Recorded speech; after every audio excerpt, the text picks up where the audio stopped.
Welcome back to Dirty Briefs. I'm so excited to bring you this episode because you need more content in your life. There is not enough out there to sustain the voracious appetite that we are consuming all of this media. I need to give you more, more, more. In fact, as soon as this is over, I hope you go immediately to something else and then consume that and forget everything that you have just watched or listened to. Because isn't that the environment that we are in these days? I don't rewatch or listen to anything at all. When I was a kid, I used to watch things over and over and over. And maybe it's because I had less choices. It was whatever is on TV right now is what I'm going to watch. But there's a reason why those shows, albums, why those have stuck with me. There's a reason why I can quote The Simpsons like it's the Bible. Every time I pull into a parking lot and I get out of the car with my wife. I say, remember, we're in the itchy lot. My wife is not even a Simpsons fan at all, but she knows that quote like the back of her hand because it is stuck with me. They have that show, among a few others like it, have shaped my childhood. I mean, last night I was at the Comedy Store and Pauly Shore was doing the show, and a friend of mine and I had a conversation about how many times we have watched Biodome, Son-in-Law, Jury Duty. I can still quote those movies. Ask me anything from the past few years. Ask me to make a joke that they said on the show or to even quote a single plot point, and I probably can't do it. At this point, all I remember from Breaking Bad is say my name. We just eat it up. We eat it up. Do you remember when you were younger and you would buy an album and you'd be so excited? Like you would go home and you would just put it on, no distractions. You would lay in bed or sit in a chair and just be like, I'm listening to this album. You would put it in your Discman, and that's what you would listen to for weeks or months at a time. Every time you got in your car, you just started that album up. You couldn't start it from the middle. You were like, no, I'm going to listen to it all the way through. I remember when I got Modest Mouse's album Good News for People Who Love Bad News. And that was a band that I loved and I listened to nonstop. And they put out a new album when I was 18 years old. And I remember buying that album, going over to my friend Zach's house, and he and I and another friend, we smoked some weed, and then we just put the album on and we sat there, closed our eyes, and listened to it. And then when it was over, we listened to it again because it had spoken to us. We enjoyed it, but now we got to pick up on more nuances. Now we got to really let it permeate our system. And I don't think we do that anymore. At least I don't do that as often. Even when a band I love puts out an album and I'm like, oh, thank God, I've been waiting for this. I listen to it and maybe I listen to it again two more times over the course of the next few months. And then I'm like, nope, where's the next thing? Where's the next thing? I think part of the problem is that we pay so little for what we are consuming. It used to be that I would go to a store like a Sam Goody or an FYE or something like that, Waxy Maxi, Circuit City, wherever I was going to buy music or DVDs, and I would pay for this thing. If I bought an album for $19, I'm going to listen to it. Now, we don't even think about the money that we're spending because $10 a month for Spotify or $12 a month for Netflix, and we have every choice imaginable. So we don't actually invest in what we are consuming. I think it's great that we have options, but when is it too much? When my wife and I put on a streaming service. And in our home, we have Netflix, we have Hulu, we have Amazon, we have Max, we have Apple, and then there's always YouTube. There's that right there with 6 options that all have millions of hours of consumable content. And it's not just like we look at a show and we go, let's watch that. My wife has a thing where she goes, well, let's look at all the other ones and see what else, because she needs to make the best possible choice. She needs to watch the trailer to know if it's worth going into. It's difficult for her to even go to a movie because she's like, well, have other people said it's good? It's like, I don't know. Let's just go see it. I feel the same way a lot of times. What am I missing if I'm going to watch this one thing? It's too much. Too much. I think the biggest problem is like nothing sticks with me anymore.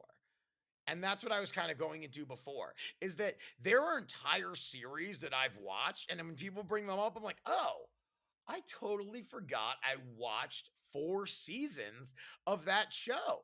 And I'm not going to rewatch it because now there are a million other shows. There are TV shows that I love.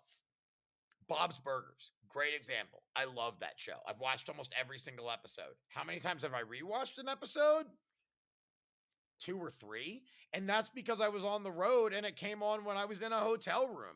That's the only time I rewatch things at this point. Oh, great. Well, Comedy Central only plays South Park and The Office, so I guess that's what I'm going to watch as I try to go to sleep at night.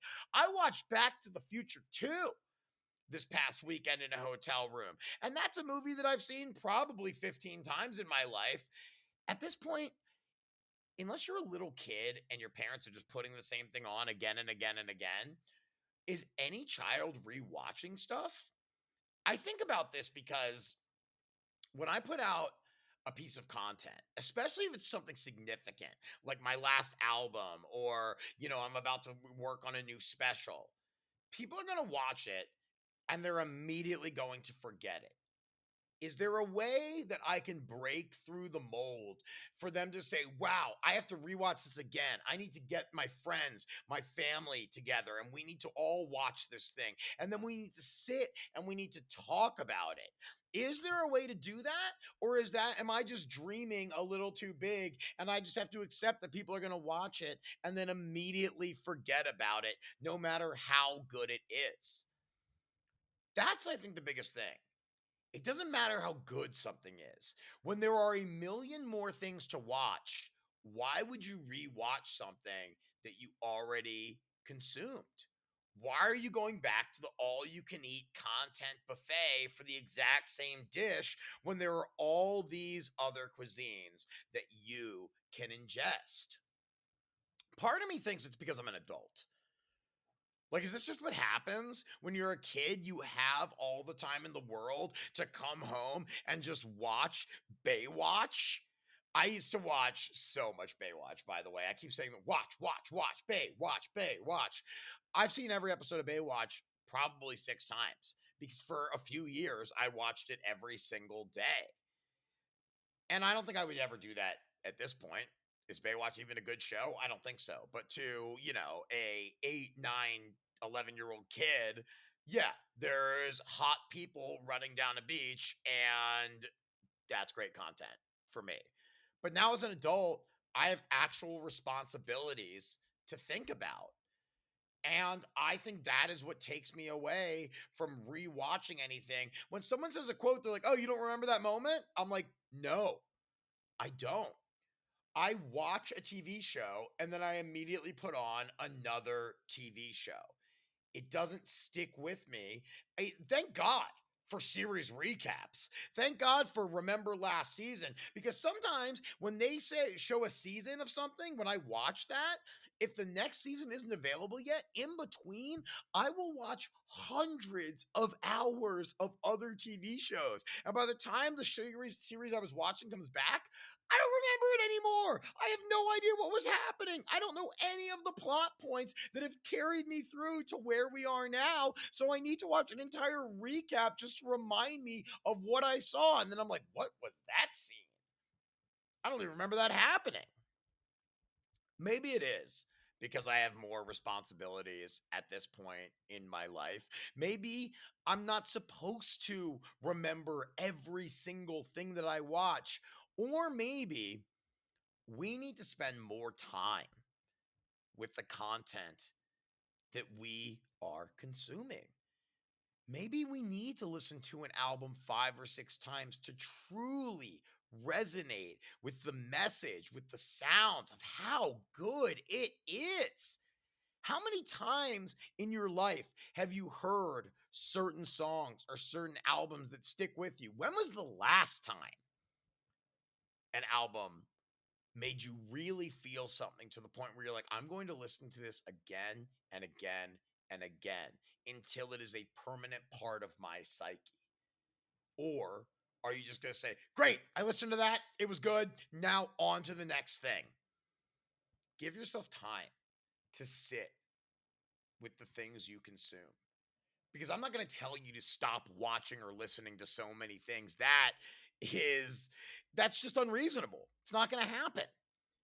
So instead, allow yourself to watch one thing and then sit there for a few minutes and just think about it. Put an album on front to back. Some artists, some bands, musicians are still creating full albums that are supposed to be listened to in an order to really give you a roller coaster of emotions as you go through it. Other bands aren't. Other bands are like, here's a single, here's a single, here's a single, and that's the best way to do it. And that's a scary thing for me as a comedian because so many times people are like, well, my attention span only allows me to listen to things or watch things for 48 seconds at a time. I'm trying to build bigger projects. I want an hour that has a slow build all the way up, and then it hits this moment, and then it comes down for a smooth landing to make you feel many different things. I want you to laugh. I want you to cry. I want you to feel motivated. I want you to be kicking and screaming with excitement in certain moments, and then be thinking deeply about other parts of it. That can't happen in a single clip. I need to build on subjects, on premises. So I hope when you watch something of mine or when you listen to something of mine, you will give it the time to really think about why you enjoyed it or maybe why you hated it, even if you didn't like it. Don't immediately just go, no, next thing. Why didn't you like it? What did you learn about yourself from watching it that will have you make a better choice next time? I really hope that you will come see me live because that is the best way to experience me. I just had a great week on the road in Texas. And when you watch this, I will have just been in Arizona, which means this week I'm going to be in Eureka, California for 2 shows at Savage Henry Comedy Club. And then next week, I will be in Palm Springs at Agua Caliente, September 8th. And do not forget, I'm hitting Sioux Falls, South Dakota, and Fargo, North Dakota at the end of September. So look for those dates, hoopercomedy.com. Follow me on social media because I'm still releasing daily clips because that's what the nature of this business requires me to do right now. But if you enjoy your daily lollipop, those are back. And I'm doing lollipops. So if you need something to suck on every day to add a little bit of sweetness, follow me at Hooper Hair Puff and go get your daily lollipop. I know you're going to immediately listen to or watch something after this, but I hope this speaks to you a little bit when you move forward. I love you all so much. Now, go watch that content. Blah, blah, blah, blah.